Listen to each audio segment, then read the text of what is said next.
Ugh, sorry, everyone that watches these videos. I forgot to record the first like 20 minutes of class. Let me do a quick review of what's happened so far for those who are unable to attend. So what we've done is we're in 2.5, and our goal today in 2.5 is to figure out how to find a line of best fit in Desmos and use that line of fit to do a bunch of different predictions. And then what does the correlation coefficient tell us? We talked about correlation and how we can look at two quantities and relate them numerically and try to use predictions. We actually didn't talk about the prediction part, but we're going to, and talk about whether quantities could be related.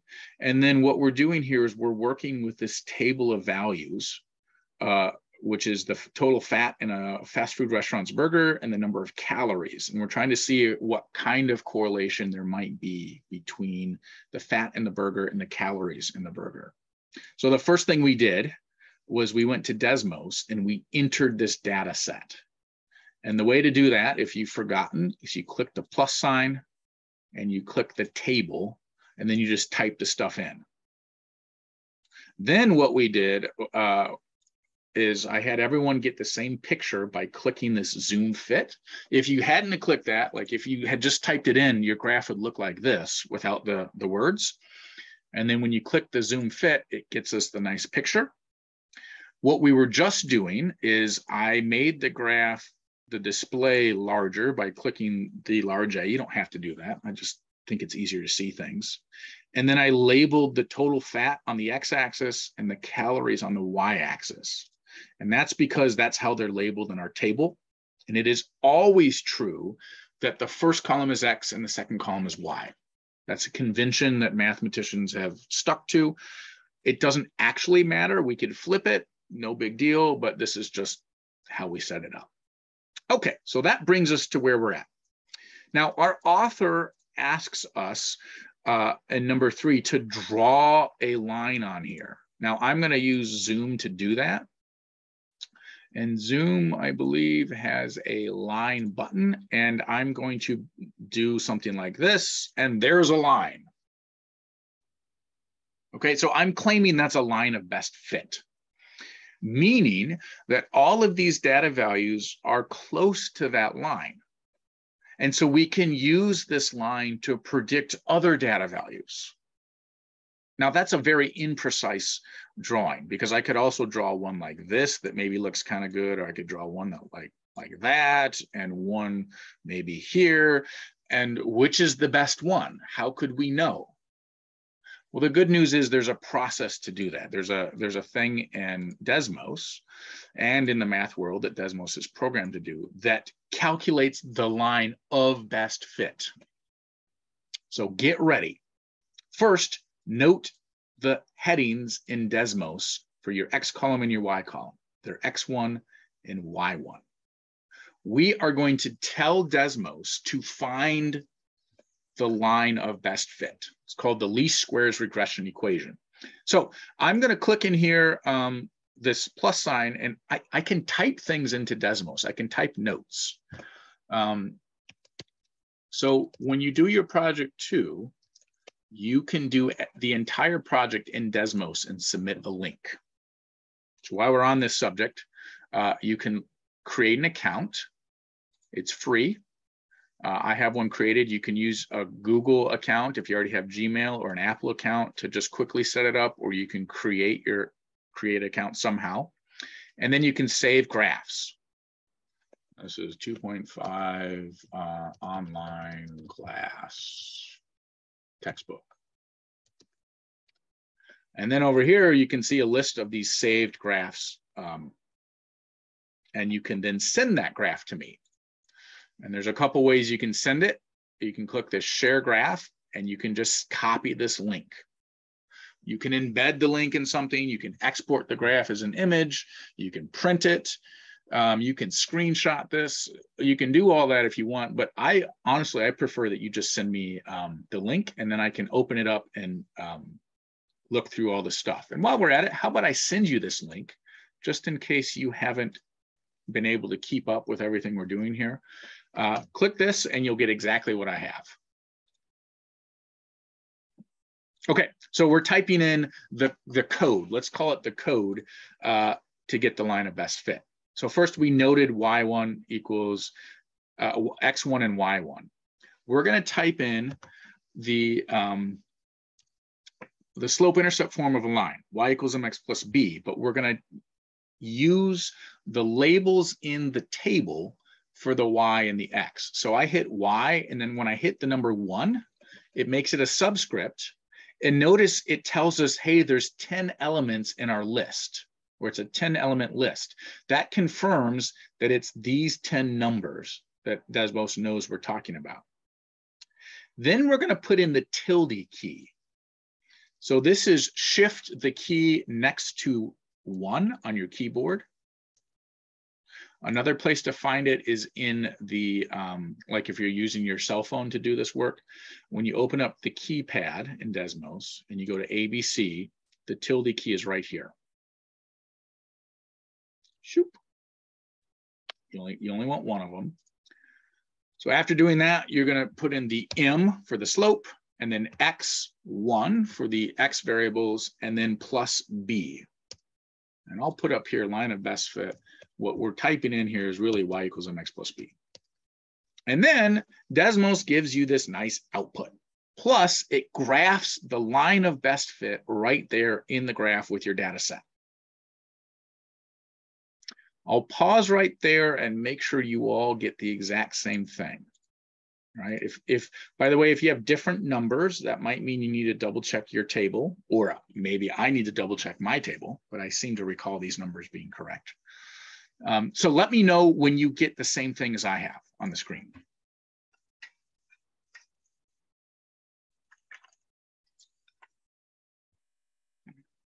I could also share my link again, couldn't I? Oh, your numbers are different. Anyone else have different numbers? Maybe I'm wrong. It's very likely I'm wrong. Okay. Well, so Latoya, if two people have the, well, unless you copied my table from the screen, well, usually if two people have the same answer, they're the correct ones.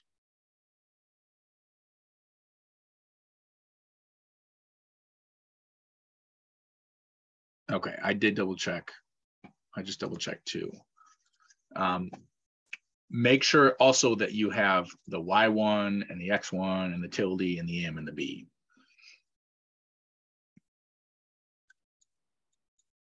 And I will also reshare my link. Oops, that's not what I want to do. In chat. So if you want to, you can open what I have. It's a new link. Every time you change something, or every time you share, it'll make a new link.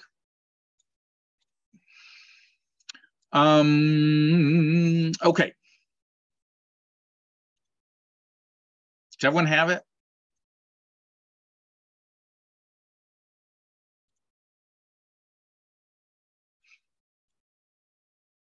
Nice, nice.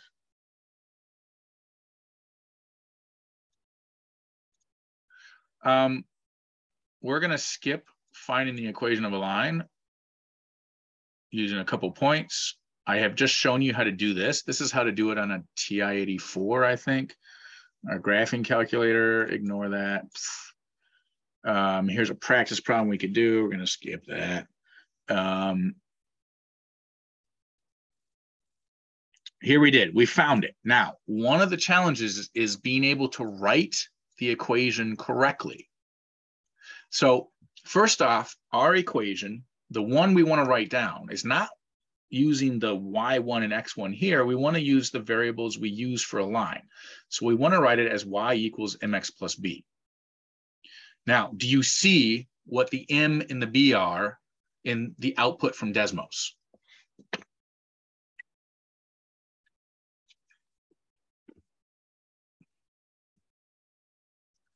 You don't see them, they're right here. They're called the parameters. Excellent, excellent, yes. So we're to round to 1 decimal place. So our equation then is going to be y equals 20 0.8, that's the M value, which is the number times X, plus 41.4. This is the equation with the parameters rounded to 1 decimal place.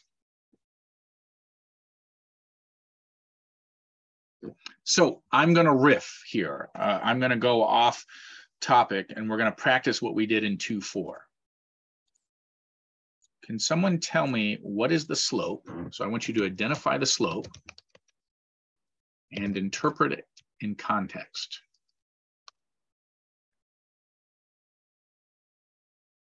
Remember that context here is X is total fat, Y is calories. So I'll pause. I'll give you like 5 minutes to come up with this sentence.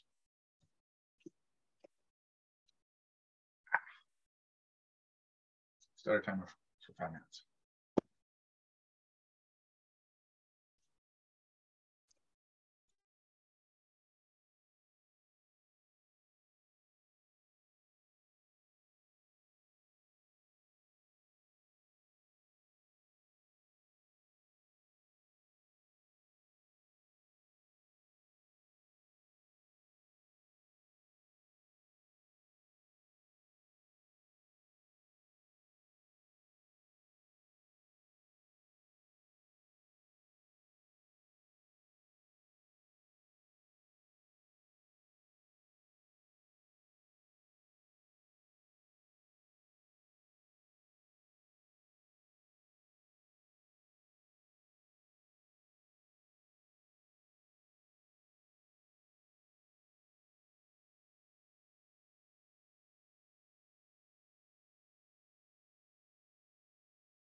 That was 3 minutes. Anyone got an answer for it? Or do you need more time?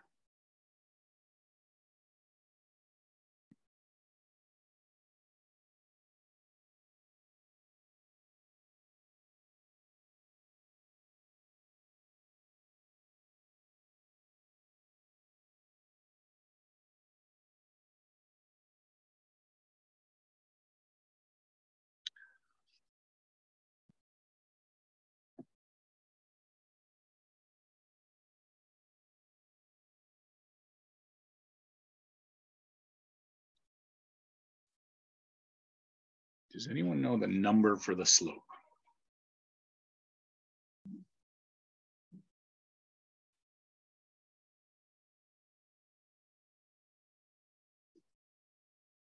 Or does anyone have no clue?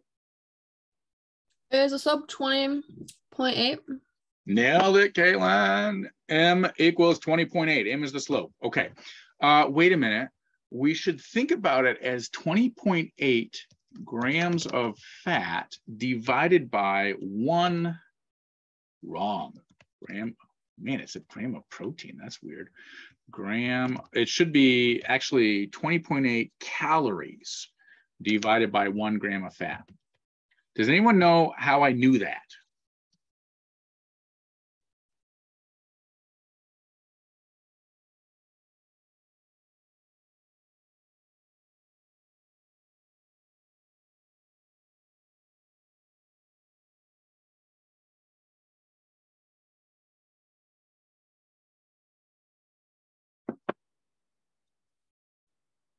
Here's how I knew it.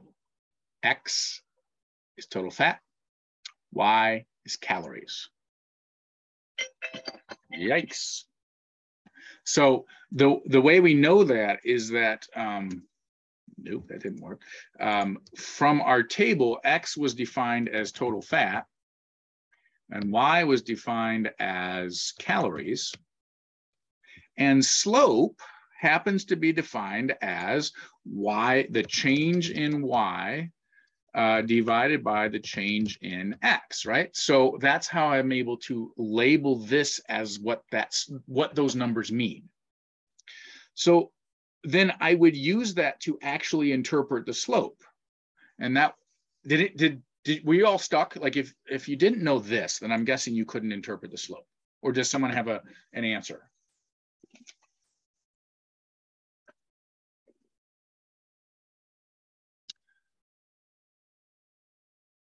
Let me, wait. Okay, that's totally good. Perfect. So now I can help you get unstuck. So what's happening is we're moving to the right once. So for each 1 gram of fat increase, so we could say it like this: for every one increase in grams of fat. All right, let's see. Does that sound okay? Let's just say this: for every gram of fat, no, let's use the word increase. For every 1 gram increase in fat, calories are expected to increase by 20.8 calories. How do y'all feel about that?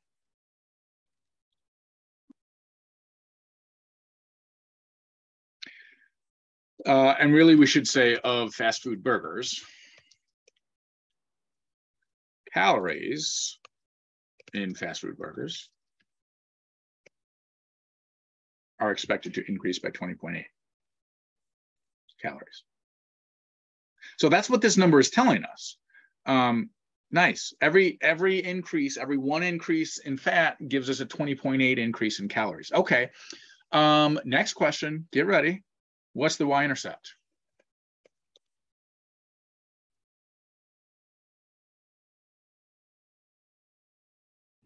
$41.4. You are like 50% right. Love it.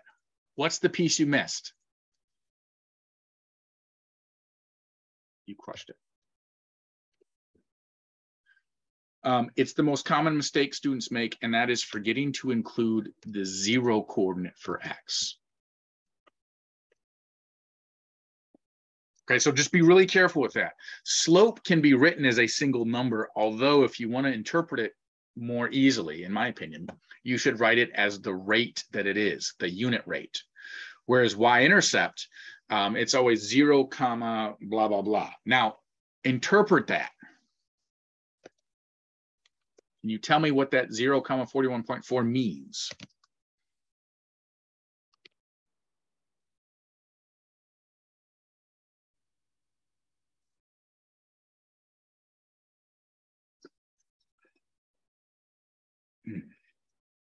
I've never had so much participation in this class. You all are awesome tonight or today or whatever's going on right now, this afternoon.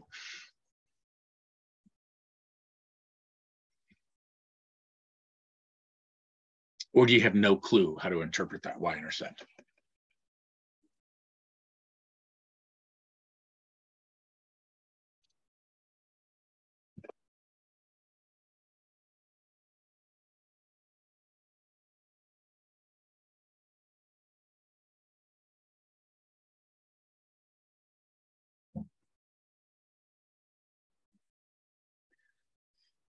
So I'm going to do it, and you knew I would do it, didn't you?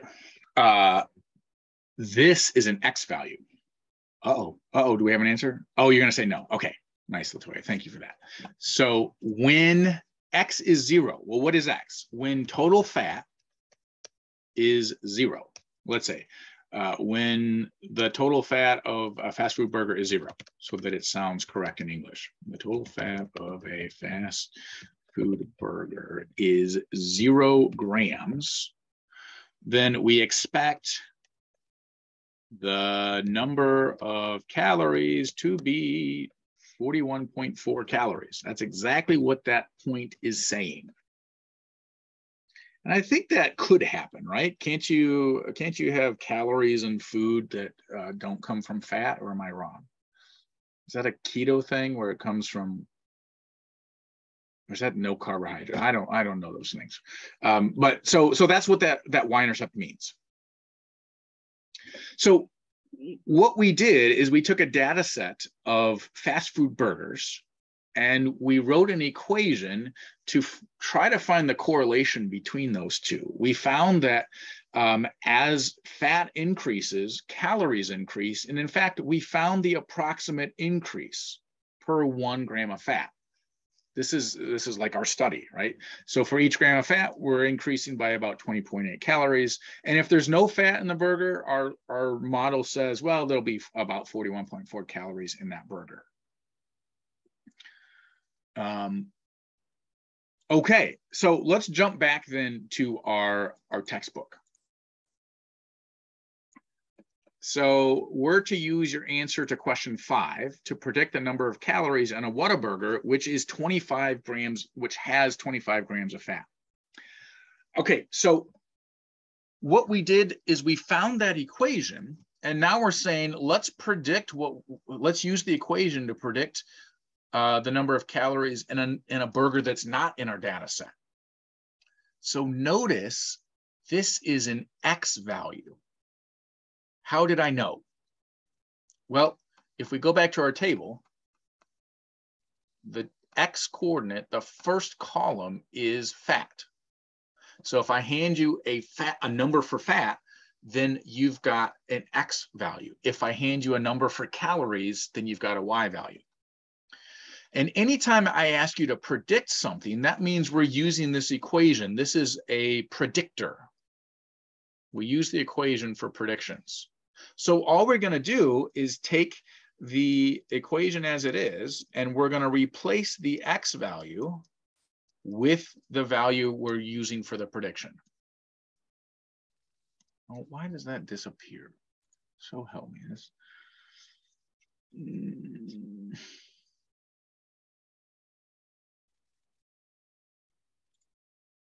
No, I want this sidebar back. Whatever, we'll stick with the same number. How'd you get that, Jennifer? Oh, you just multiply that out. Yes, I think you're right. So I'm going to show this in Desmos. It is an important thing to be able to type these things into Desmos. So here comes Desmos. We're typing in the 20.8 times 25 plus 41.4. There we go. Ooh, wait, I get a crazy different number than you. How did you get your number, Jennifer?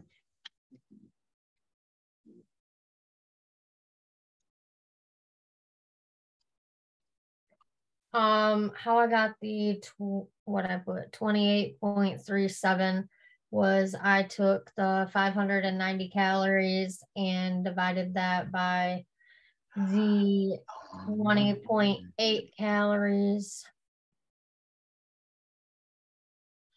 Okay, so nice. So here's the thing. We were supposed to plug this in here to get a prediction.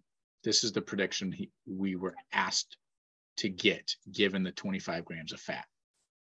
We were then supposed to plug that into an equation that we didn't write. So we didn't do that. The one we guessed. Remember when I drew the purple line on the screen? We were supposed to write an equation from that, which we didn't. And we were supposed to compare between the one we drew and wrote the equation for versus the one the calculator drew and see which one came closer to the 590 calories. Guaranteed this equation that we have here will get us closer. Okay.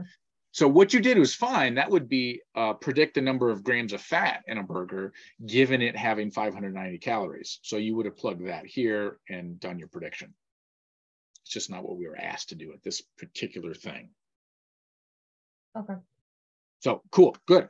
All right, so number 7 says we got a classic roast beef sandwich from Arby's. It has 360 calories and 14 grams of fat.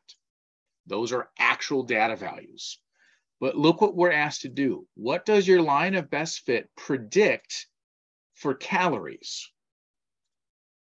Okay, so let's make sure we can identify the question we've just been asked to solve. It is predict the number of calories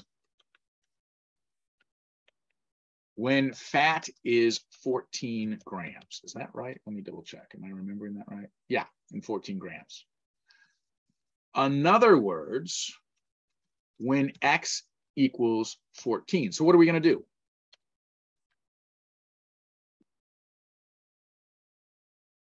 Well, we're going to take the model, the equation we wrote down, and we're going to use that to make a prediction. So I'm going to replace the 25 with the 14. There's our prediction. How are we doing? I did that super fast. Maybe I should take a break and do some push-ups or something.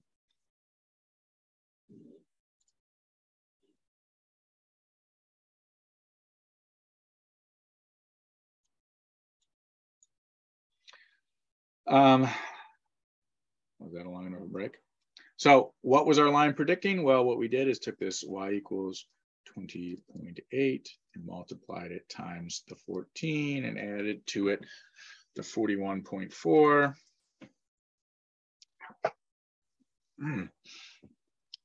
And that got us 332.6 calories. Is this what we expected? Well, we expected it to be 360 calories, right? So it's close to the 360.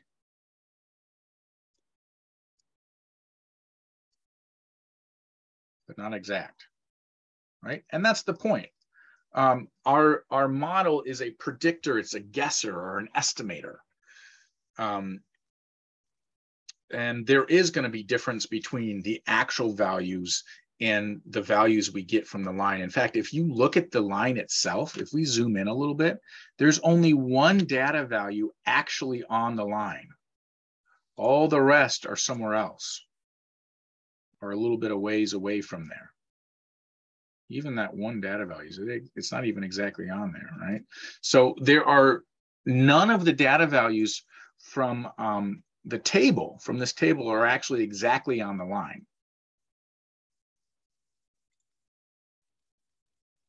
Okay, so now we need to get to a place where we understand how good is this equation? How good is this line of best fit?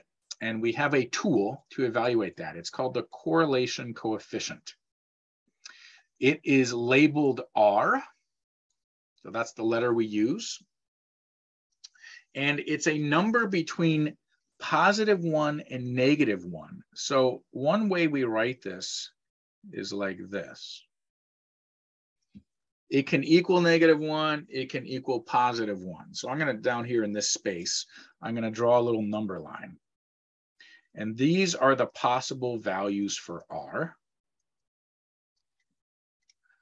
In other words, this is the representation of R being in between these.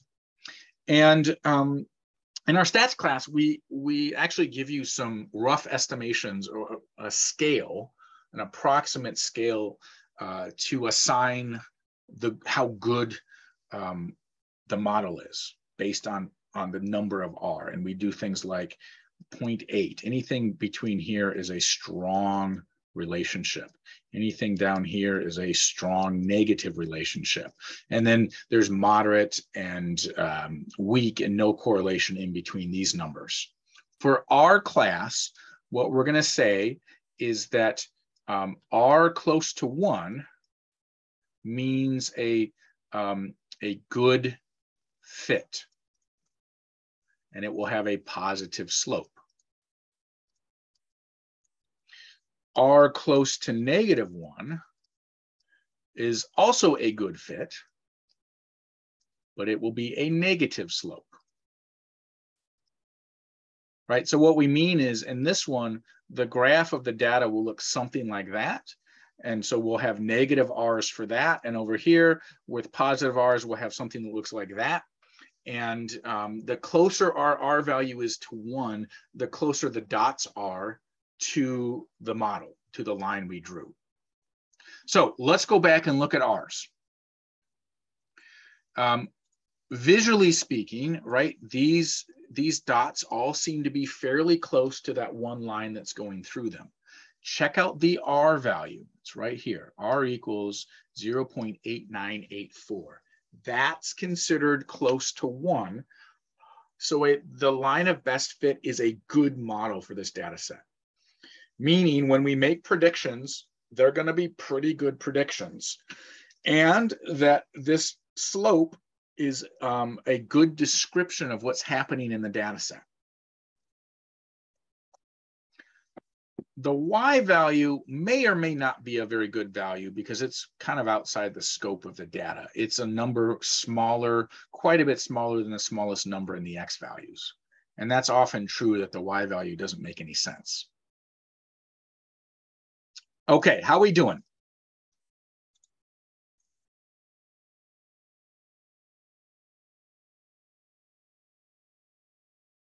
I want to see how you feel about this stuff. So what we've done is we've taken a data set, typed it in Desmos. We found a line of best fit using this command in Desmos. And this thing we wrote down and used it to make predictions. We also interpreted the slope and the y-intercept based on the description of our X and Y variables. And we noted that this was a good description, the slope and the y-intercept, and that our model made pretty good predictions based on this R value. What I would like you to do is take out your course pack. Do I have it open still? Yes, I do. And let's get to worksheet 2.4, which is here. And let's type in this data set. And let's do this whole worksheet, all right? I'm gonna give you 10 minutes to work on this, and then we're gonna compare our answers and see how we're doing. We still have a few more concepts to talk about that go with this. We gotta talk about the residual yet, but I wanna make sure we've done a lot so far, and I wanna make sure you can do that.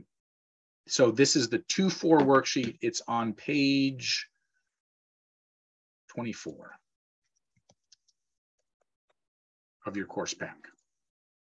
So you're first going to type in that data and all that. So we're going to do 10 minutes. If you get stuck on anything, don't wait for me to check in. Tell me you're stuck so that I can get you unstuck. Set a timer for 10 minutes. Although I'll be right back.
Oh, I was muted that whole time. I said, how's everyone doing?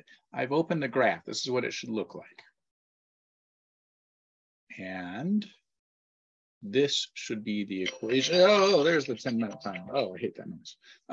There is the equation of the line of best fit stuff from Desmos. Did you all get that?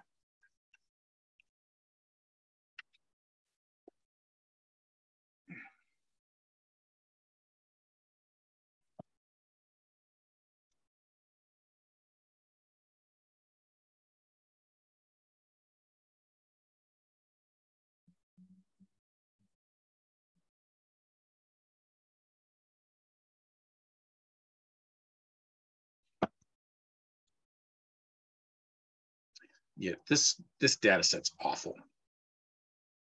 because it's there's like 10 100s and all this, so it's so easy to not type this one correctly. Let me dump into chat here this part. Oops. Hello, copy, paste.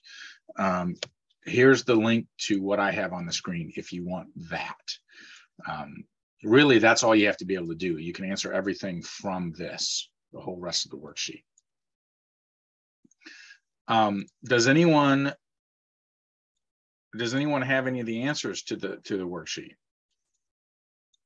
Because so it's a two-step process for this. Number one, you've got to be able to type the data in, unfortunately.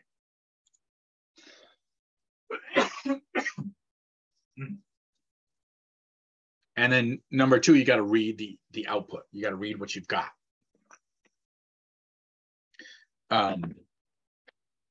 So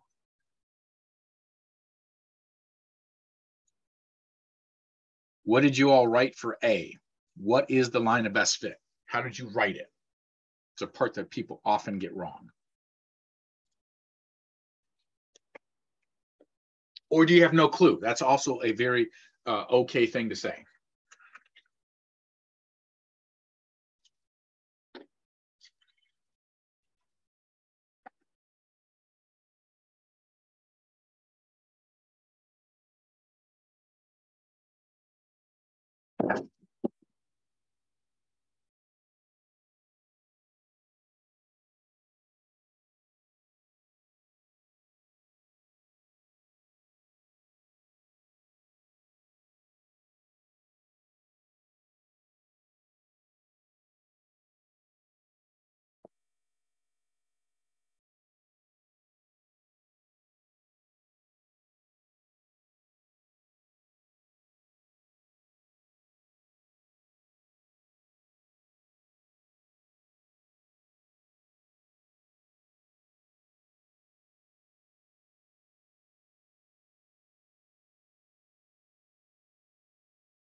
So stinking close, Jennifer.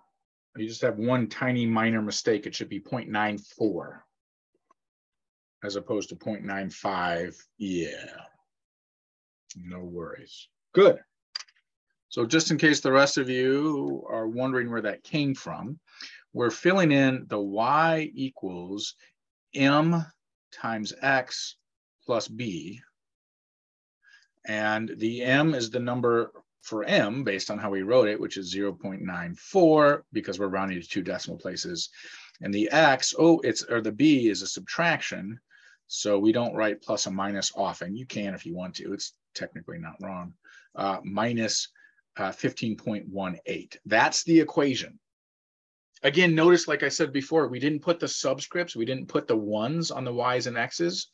The only reason there's a 1 on the y's and x's in Desmos is that's how we tell Desmos to look at those particular letters, or that column, those two columns. All right, what'd you all say for the correlation coefficient? Do you even know what that's asking for?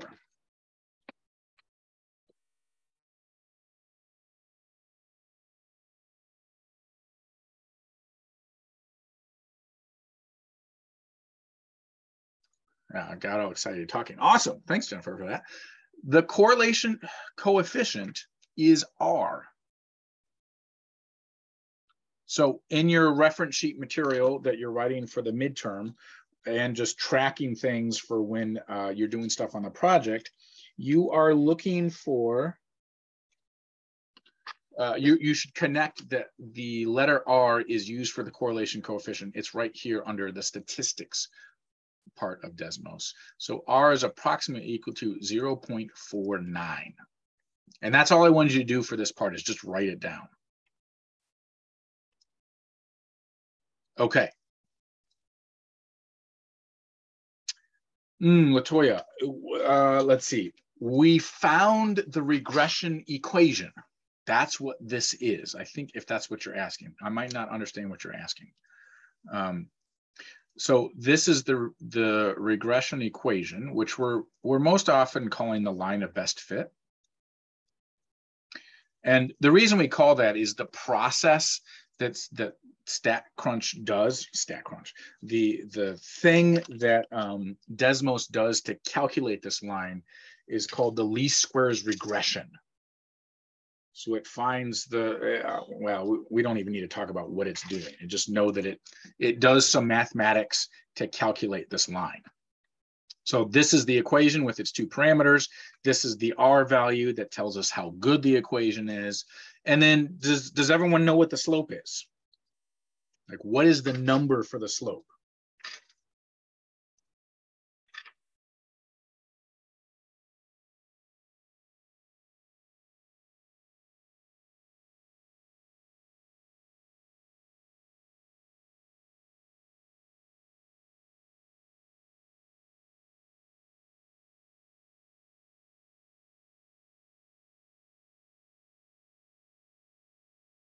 Excellent, Caitlin.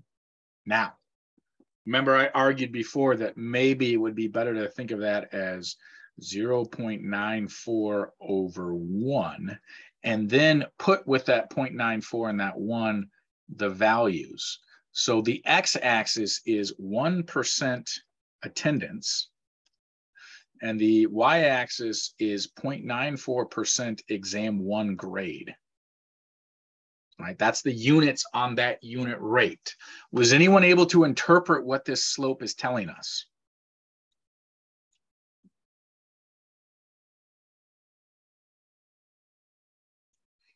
Or are you totally lost?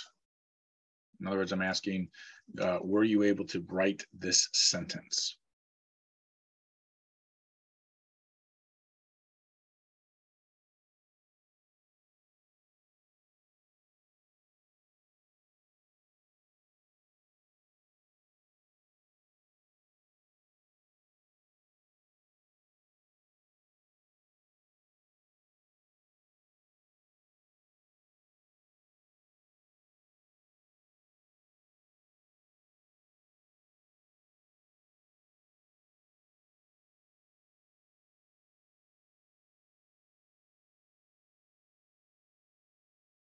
Would it be for every 1% of attendance, their exam grade increased by 0.94%?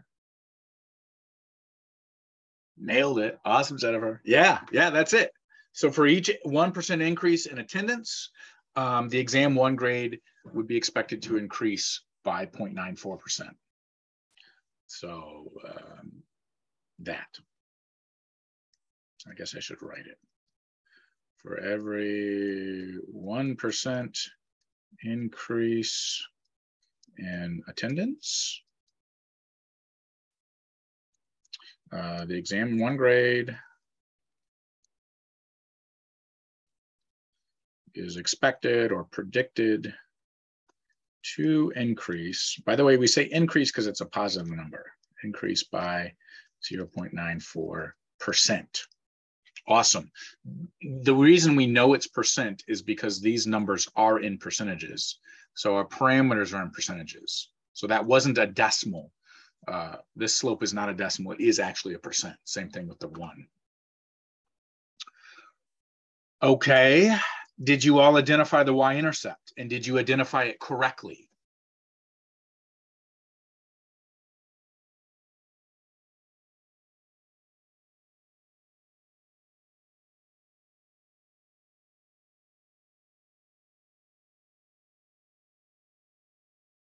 Nice, nice, good. 0, comma, the B value. That's how you identify the y-intercept. Okay, so what does that mean? In context.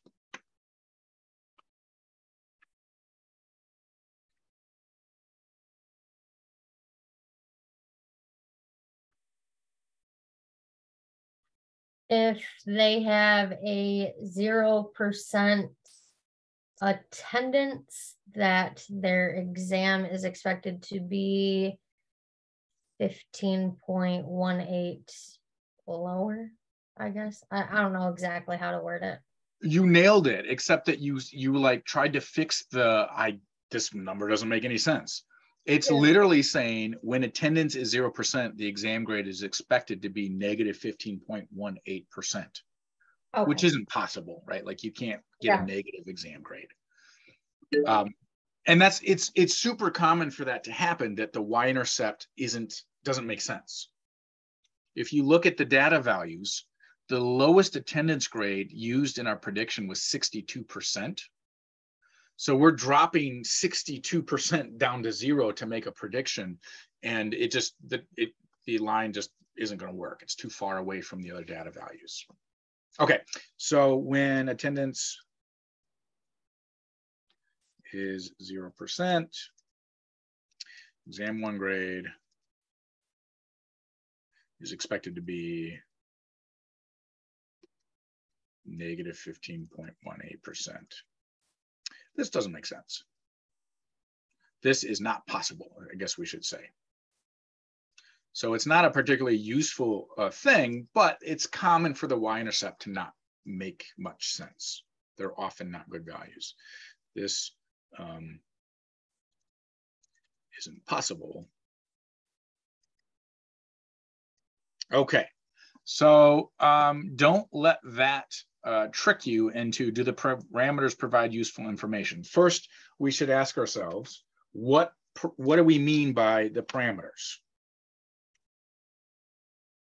Like what is this referring to?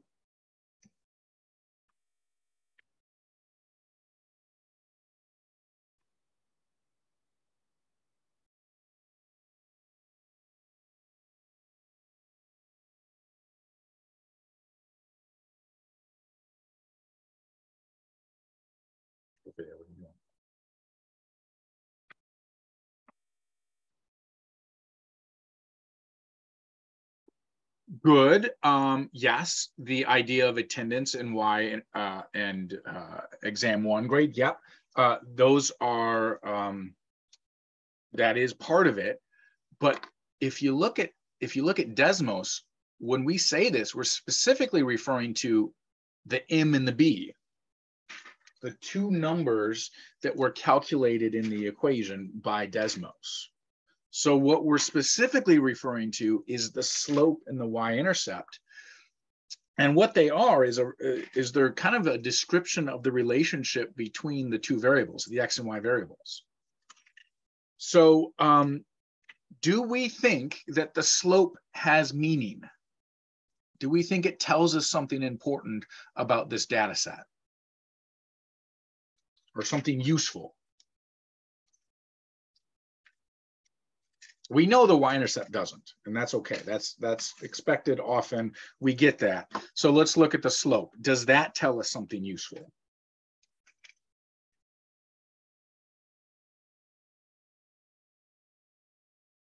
So why do you say yes?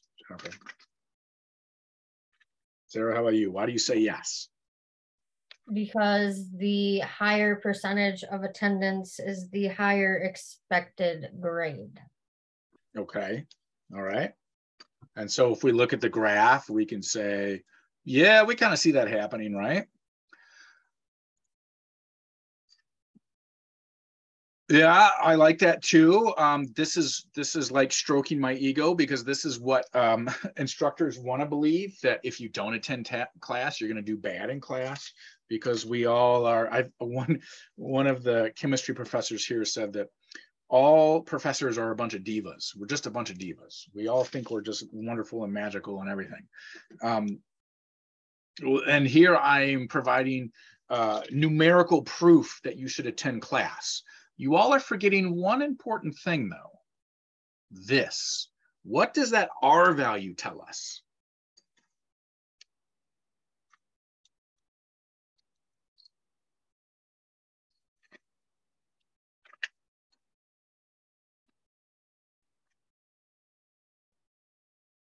Isn't it if it's like closer to 1, it's more accurate, so it would be less accurate? Yeah, this is telling us this is actually a garbage relationship. These parameters aren't any good because this is far from 1. A good rule of thumb for the definition of close to 1 is like what is that? Is 0.8 up to 1. Like this is a good range, or negative 0.8 down to negative 1. Those are where your equations are making a good prediction.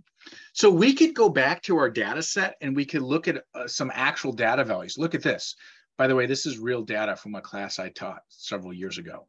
There was a student that was present 100% of the class periods for exam 1, and they got a 33% on the exam. There was another one that got a 42% on the first exam. And then down here, we've got someone that is 67% present, but got a 78, and 86% present and got a 91.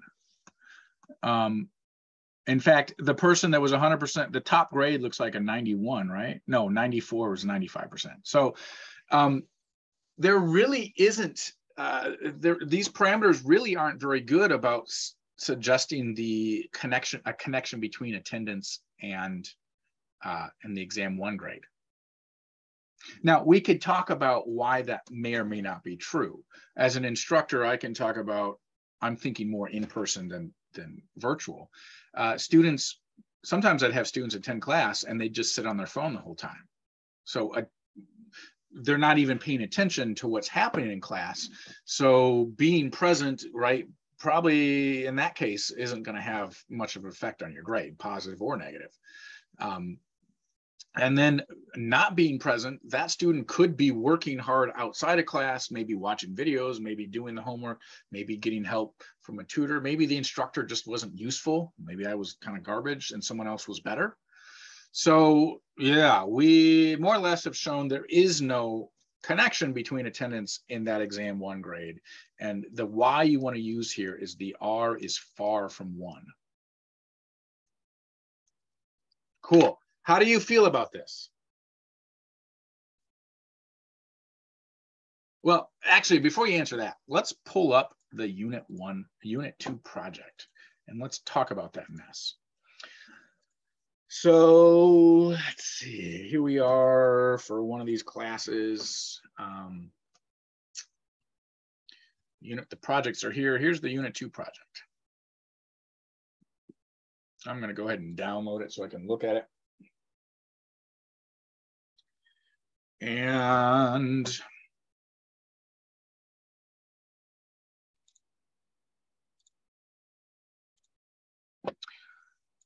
what you're asked to do in this project is generate a couple data sets. So for the first task, you're picking a stock. I think we talked about that, didn't we?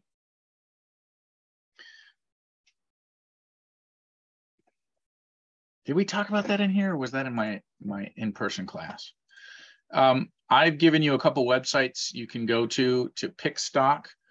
Oh no, stocks tumbled today. Oh, that's bad. And we all lost money in our retirements, it sounds like. So here we've got stock tickers. If you like Elon Musk, we could look at Tesla.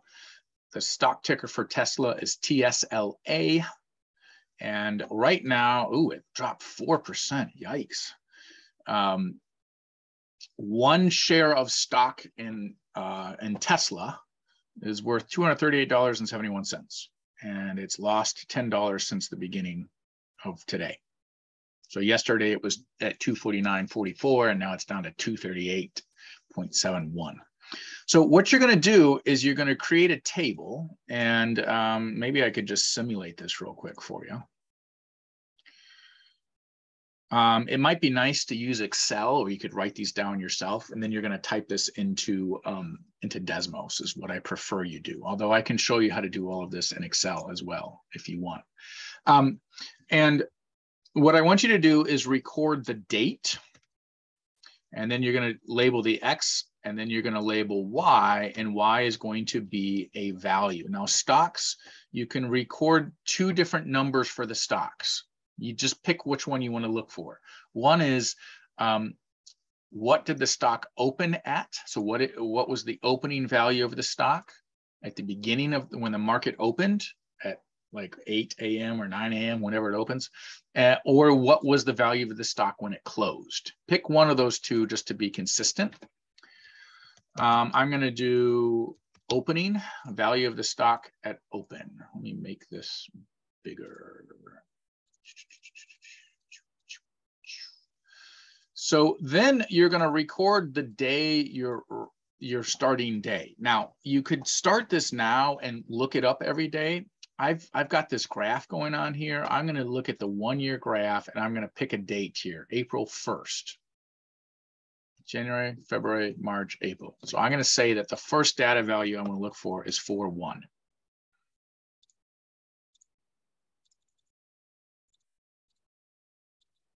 Okay. And that's going to be my day 0. Remember, we talked about that with years and things. And that value, that opening value, is 361.53. Oh, I clicked the graph and it opened another one. So where were we? 4. Okay, I'm just going to go back because that messed up what I was looking at. So we were doing the 1 year and 4/1. Okay, so then I'm going to go to April 8th, and that's 341.83. And that was April 8th. How many days have passed between April 1st and April 8th? Feels like 7 days. So where's my calendar? Here we go. I can, if I don't know how to count that, I could go to a calendar and count it. So 1, 2, wait, April 1st, 1, 2, 3, 4, 5, 6, 7. Oh, it was 7 days. Hooray, I was right. So then I'd put 7 in for X. And you need to do this so that you have 10 data values. Any questions on that? Are we able to do it like April 1st, April 2nd, like go in order, or do you want us to skip days like that? However you want. Okay. You can go in order. That certainly makes it simpler for keeping track of what the X values are. It'd just be 1, 2, 3, 4, 5, 6, 7, 8, 9, 10 kind of thing. Okay. Okay, so that's how you're going to generate the data value for your stock. So I said to record the opening value. I don't care which one you choose. It doesn't particularly matter. You're going to have that table with your 10 stocks, and then you're going to determine a model of best fit. Now, notice I said model of best fit. That means there are some other, that it's not necessarily linear, and we haven't learned enough yet to determine how to tell the difference between the two models. So for right now, you're going to do, you could get your data set and you could, oops, wrong one. You could look at the linear. On Wednesday, wait, what is today? Today is Wednesday. On Wednesday of next week, we're going to look at the exponential model. That's what we're going to learn about in section 2.6. And once we've learned section 2.6, you'll have everything you need to know to pick between the two models, which is better. So that's that thing. And then you're going to predict some values just like we did today. You're going to compare some actual values, and away you go. For task 2, I'm going to upload a table of some data. So let me show you what that's going to look like. I still have to upload it to Canvas.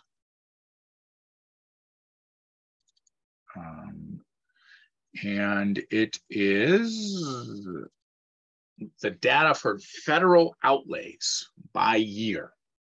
What you're going to do is you're going to pick one of these departments or units where the federal government tracks the spending. And you're going to pick every third year from a particular starting year.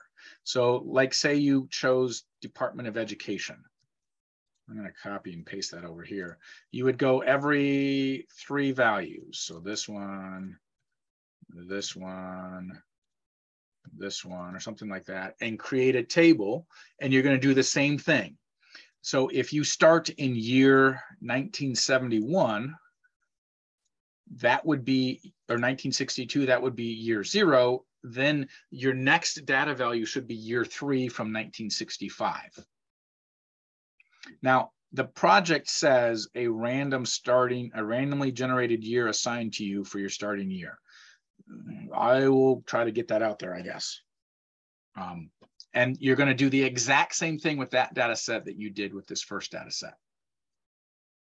Okay. And then your third task is kind of connected to your old stuff. I'll let you taste that as we get there. Are there any questions on this from what you've seen here? Does anything come up for you right away as you're hearing all that?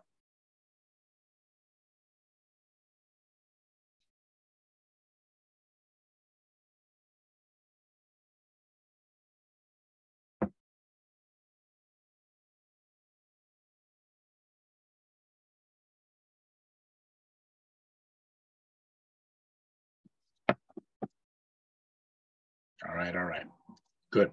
Okay, last thing from the textbook, and then we got to remember to do the lesson check. And that is this idea of a residual. So we're back to our burger problem, and recall that we had this equation, y equals 20.8x plus 41.4. We were using that to make predictions. So I'm not quite sure what page this is.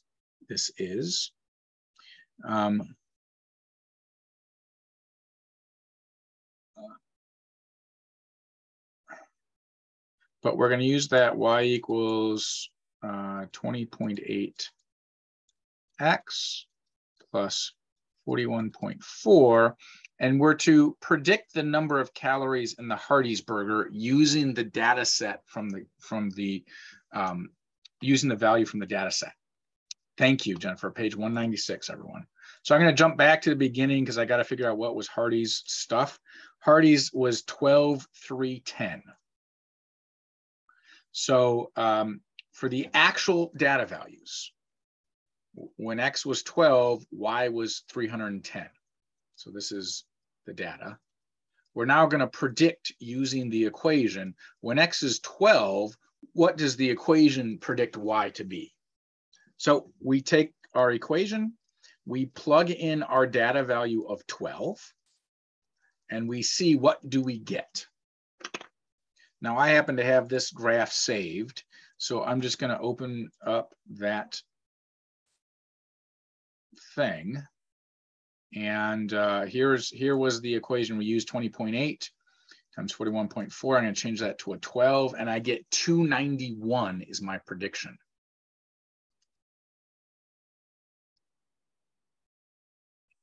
So now we want to know how far off was our model. What's the amount of error between the actual data value and the predicted data value? More or less, what we're calculating here is what we did back in chapter 1, the error. We now call it a residual when we're using a predicted value from a model versus an actual value from a known data value. So yeah, if you look at how it works, the residual is calculated as the actual minus the predicted. So our residual here is going to be 310 minus 291, which equals 19 calories. Our prediction is below the actual value by 19 units. No worries, Latoya. Happy driving. Drive safe or run safe, whichever one you're doing. I saw a news article of a mom that was like making her daughter walk to school, her 10-year-old walk to school and driving behind her because her daughter was I don't disrespecting her. It was interesting. When I saw you say you were running, I thought of you with your daughter on your back, running with your taking your daughter home. I think that would be amazing to see. Okay, so let's see. So our prediction is it's an underestimate.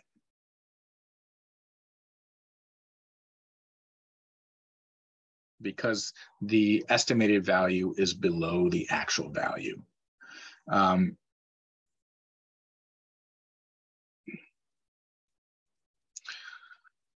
that's really all there is to it. You just need to know that word residual and be good to go. Okay. Let's check the lesson check before I forget. We are on the 2.5. We should also see if I have it unlimited options. Folks often like that. Multiple attempts. Nope. Y'all better get it right the first time. Yikes. Let's see. Let's change it to allow multiple attempts. There we go. So the question is, a million clicks later, answer question 10 page. What is the value of the correlation coefficient? That was 0.49, 0.49. But let me show you where that is in the textbook. Or is that the other one? Maybe that's the other one. Am I wrong? Oh, I'm wrong. It was 0.89. That was the worksheet answer. Notice it automatically made it 0.8. What? It's still wrong. Okay, I got to stop trying to do it from memory and just go back to our 0.82, I believe, is where. Nice, Jennifer. Thank you. 0.82. Just for everyone. Oh, did we not even write it down? What is the value? We didn't even write it down. So here it is. Because I got it wrong too.